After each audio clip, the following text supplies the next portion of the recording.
नमस्कार, मी डॉक्टर शिवारी वाघ, संचालक aspire education institute, Chhatrapati Sambhajinagar.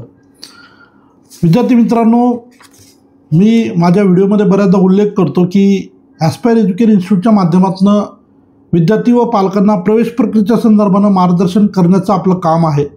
हाच आपला मुख्य व्यवसाय म्हणूया आपण त्याला, तो आहे. त्यामुळं बरेचसे पालक विद्यार्थी हे विचारतात की सर, आता हे 2-3 महिने झाल्यावर तुम्ही नेमकं काय करता. तर खरं म्हणजे ही परीक्षा, ही जी काय प्रक्रिया आहे ही निरंतर चालणारी आहे. आता अजूनही आपण महाराष्ट्राच्या MBBS, BDSच्या आणि BMSच्या तिसऱ्या राऊंडपर्यंत आलेलो आहोत. फिजिओथेरपीची चॉईस फिलिंग आजपासून सुरू झाली आहे, फार्मसीची आजपासून सुरू झाली आहे. आणि हे सुरू असताना 2026-27च्या प्रवेश प्रक्रियेच्या संदर्भानं ज्या काय प्रवेश परीक्षा होतात त्यामध्ये विशेष करून JEE मेन्स म्हणूया आपण, तर या JEE मेन्सच्या ॲप्लिकेशन्स प्रक्रिया जी आहे ती आता सुरू झाली आहे. सो थोडक्यात ह्याच्यामध्ये कुठेही खंड पडत नाही. नॉर्मली एक झालं की दुसऱ्या गोष्टी ज्या आहेत तोपर्यंत सुरू झालेल्या असतात. तर थोडक्यात या व्हिडिओच्या माध्यमातून JEE मेन्स 2026 जे जानेवारी सेशन आहे किंवा त्यानंतर एप्रिलमधलं सेशन आहे, तर त्या संदर्भानं रजिस्ट्रेशन प्रक्रिया जी सुरू झाली आहे, तर त्याचं शेड्यूल जे उपलब्ध झालं आहे ते तुम्हाला मी या ठिकाणी शेअर करणार आहे. थोडक्यात ज्या मुलांना 2026-27मध्ये इंजिनिअरिंगच्या प्रक्रियेत भाग घ्यायचा असेल, इंजिनिअरिंगमध्ये ॲडमिशन घ्यायचं असेल, अर्थात आलेल्या परफॉर्मन्सनुसार मग होऊ शकतं कुणी JEE मेन्समध्ये चांगलं करेल, त्यामधून ॲडव्हान्ससाठी पात्र होईल, ॲडव्हान्समध्ये चांगलं परफॉर्म केल्यामुळं तो IITसाठी सिलेक्ट होईल, किंवा JEE मेन्समध्ये चांगलं केलेला होता परफॉर्मन्स त्यामुळं तो NIT, IIIT, GFTISला जाईल, किंवा तो स्टेट CETमध्ये पण भाग घेईल. मग CETमध्ये चांगले मार्क्स आल्यामुळे तो महाराष्ट्राच्या चांगल्या नामांकित कॉलेजला जाईल. थोडक्यात काय, तर या सगळ्या प्रवेश प्रक्रियेचे जे काय परफॉर्मन्स राहणार आहे त्याच्या परफॉर्मन्सवर हे पुढचे ॲडमिशन्स होतात. पण त्यासाठी पहिले परीक्षेचा अर्ज करावा लागेल. आणि पहिला टप्पा आपण म्हणूया खरं म्हणजे जो की JEE मेन्सचा असतो. अगदी सुरुवातीच्या पहिल्या याच्यामध्ये जे JEE मेन्स 2 वेळेस होते आपल्या सगळ्यांना माहिती आहे. पहिला सेशन हे जानेवारीमध्ये असतं, दुसरं सेशन एप्रिलमध्ये असतं. तर ज्या मुलांना भविष्यात इंजिनिअरिंगला ॲडमिशन घ्यायचं असेल, जे ऑलरेडी PCM ग्रुपची तयारी करतात, इंजिनिअरिंगची तयारी करतात, तर अशा मुलांनी आता ॲप्लिकेशन्स प्रक्रिया मध्ये भाग घेऊन रजिस्ट्रेशन करणं अपेक्षित आहे. जे शेड्यूल आहे ते थोडं शॉर्टमध्ये सांगतो. JEE मेन्स 2दा होते हे मी तुम्हाला ऑलरेडी एक्सप्लेन केलेलं आहे. तर आता पहिल्या सेशनसाठी 31 ऑक्टोबरपासून म्हणजे कालपासनं ऑनलाईन ॲप्लिकेशन्स फॉर्म जे आहेत रजिस्ट्रेशन म्हणूया आपण त्याला, ते सुरू झालेले आहेत. आणि 27 नोव्हेंबरपर्यंत त्या ठिकाणी रजिस्ट्रेशन प्रक्रियेसाठी वेळ उपलब्ध आहे. म्हणजे ऑलमोस्ट 1 महिन्याचा कालावधी त्या ठिकाणी आहे.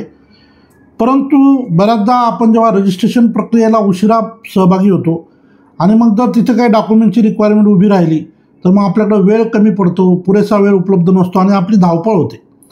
त्यामुळं ज्या विद्यार्थ्यांना भविष्यामध्ये इंजिनिअरिंग प्रक्रियेत जायचं आहे, ज्यांचं JEE मेन्सची तयारी सुरू आहे, तर अशा मुलांनी अगदी लगेचच या ॲप्लिकेशन प्रक्रियेसाठी सुरुवात करावी आणि रितसर फॉर्म भरून JEE मेन्ससाठीची जी काही एक्झामच्या पूर्वतयारीच्या दृष्टीने जी काही प्रक्रिया असते ती पूर्ण करावी.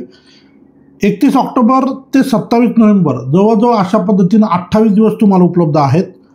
यानंतर अनाउन्समेंट ऑफ सिटी एक्झामिनेशन म्हणजे तुमची परीक्षा नेमकी कोणत्या शहरात होणार आहे, या JEE मेन्सच्या परीक्षेमध्ये अर्ज करत असताना किमान 3 किंवा 4 सिटीज तुम्हाला निवडाव्या लागतात. आणि त्यापैकी प्रायोरिटीवर, अर्थात तुम्ही पहिली प्रायोरिटी तुमची जे शहर असतं मोस्टली तेच मुलांना मिळतं. परंतु नेमकी तुमची कोणत्या शहरात परीक्षा होणार आहे हे तुम्हाला जे तर जानेवारीच्या पहिल्या आठवड्यात कळेल. आणि एकदा सिटी कळाली तर नेमकी एक्झाम कोणत्या सेंटरवर होणार आहे हे मात्र तुमच्या ॲडमिट कार्डवरच त्याचा उल्लेख असेल. आणि ॲडमिट कार्ड तुम्हाला एक्झामच्या साधारण 3 ते 4 दिवस पूर्वी ऑफिशियल पोर्टलवर ऑनलाईन पद्धतीनं डाउनलोड करायचं असतं. सो जे विद्यार्थी JEE मेन्सच्या प्रक्रियेत जाऊ इच्छितात त्या सगळ्या मुलांनी या शेड्यूलची नोंद घ्यावी. 31 ऑक्टोबर म्हणजे कालचा दिवस होता, आजपासनं अजून आजचा दिवस धरून 27 दिवस तुम्हाला उपलब्ध आहे. रजिस्ट्रेशन प्रक्रियेत अतितात्काळ त्या ठिकाणी भाग घ्यायचा आहे. मोस्टली विशेष करून महाराष्ट्राच्या मुलांच्या संदर्भाने मोस्टली सगळे मुलं 99.99% मुलं हे जे काय त्यांचं कोचिंग क्लासेस लावून असेल किंवा कॉलेजमध्ये शिक्षण जे घेत आहेत ते मोस्टली इंग्लिश लँग्वेजमध्ये घेतात.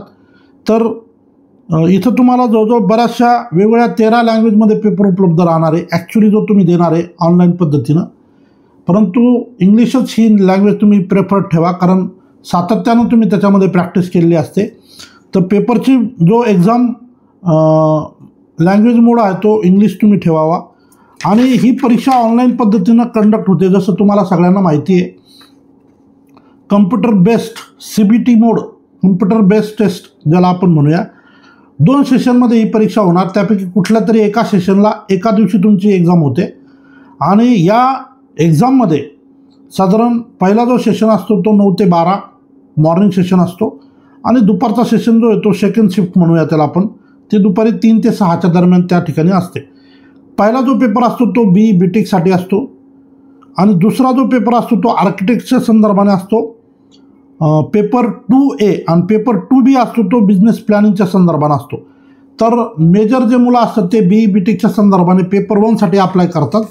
परंतु काही विद्यार्थी असतात की ज्यांना आर्किटेक्टमध्ये भविष्यात करिअर करायचं असेल, काहींना बिझनेस प्लॅनिंगमध्ये करिअर करायचं असेल, तर ते विद्यार्थी पेपर 2A आणि पेपर 2B हे पेपरसुद्धा त्या ठिकाणी देतात. म्हणजे त्यासाठी ॲप्लिकेशन फॉर्म भरताना ते ऑप्शन पण ते सिलेक्ट करतात.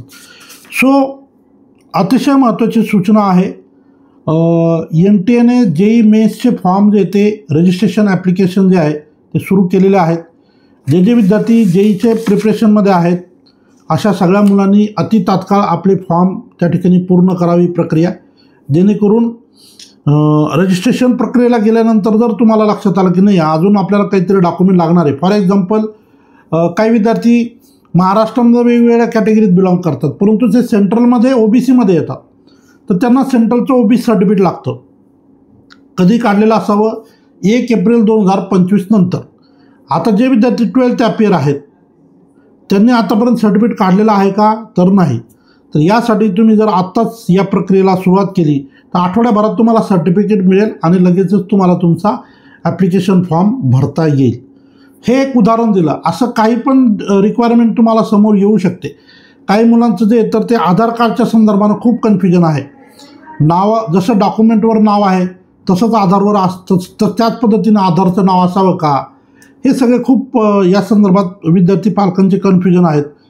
मी एवढंच सांगेल काळजीपूर्वक, तुमची डेट ऑफ बर्थ जर आधारवर मेन्शन आहे तर ती योग्य असावी. तुमच्या नावाचं स्पेलिंग, वडिलांच्या नावाचं स्पेलिंग, सरनेमचं स्पेलिंग ते योग्य असावं. आणि या सगळ्यासोबत तुमचा आधारला मोबाईल नंबर लिंक असावा. ह्या 2-3 गोष्टी फार इम्पॉर्टंट आहेत. एवढ्या तुम्ही जर करून घेतलेल्या असेल तर मग फॉर्म भरायला फारशी काय अडचण येणार नाही. आता काही मुलं आहेत जे महाराष्ट्रामध्ये EWS कॅटेगरीमध्ये स्टेट कोट्यातनं भाग घ्यायला तयार असतात, तर ते ऑल इंडियात पण EWSमध्ये जाऊ शकतात. किंवा SCBC कॅटेगरीचा महाराष्ट्र राज्याचा विद्यार्थी ऑल इंडियात EWSमध्ये अर्ज करू शकतो. तर यासाठी तुम्हाला सेंट्रलचं EWS सर्टिफिकेट काढावं लागतं. त्याचा फॉर्मॅट वेगळा आहे. तर ज्या मुलांना EWSमध्ये फॉर्म भरायचा असेल, सर्टिफिकेट तर काढलेलं नसेल पण आता ते काढा.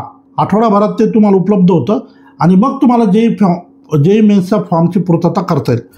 सो ह्या शॉर्ट सूचना आहेत. असे अनेक विषय होऊ शकतो तुमच्या समोर येतील. सो जे मुलं JEE मेन्सच्या प्रक्रियेत आहेत त्या सगळ्यांना हा व्हिडिओ नक्की शेअर करा. आणि आता 2025चीच प्रक्रिया सुरू आहे, परंतु आता असं म्हणायची वेळ आलेली आहे की जे भविष्यात 2026-27मध्ये ॲडमिशन प्रक्रियेत भाग घेणार आहे अशा सगळ्या मुलांनी ॲस्पायर एज्युकेशन इन्स्टिट्यूटचं यूट्यूब चॅनल नक्की सबस्क्राईब करा. या ठिकाणी थांबतो. धन्यवाद. थँक्यू.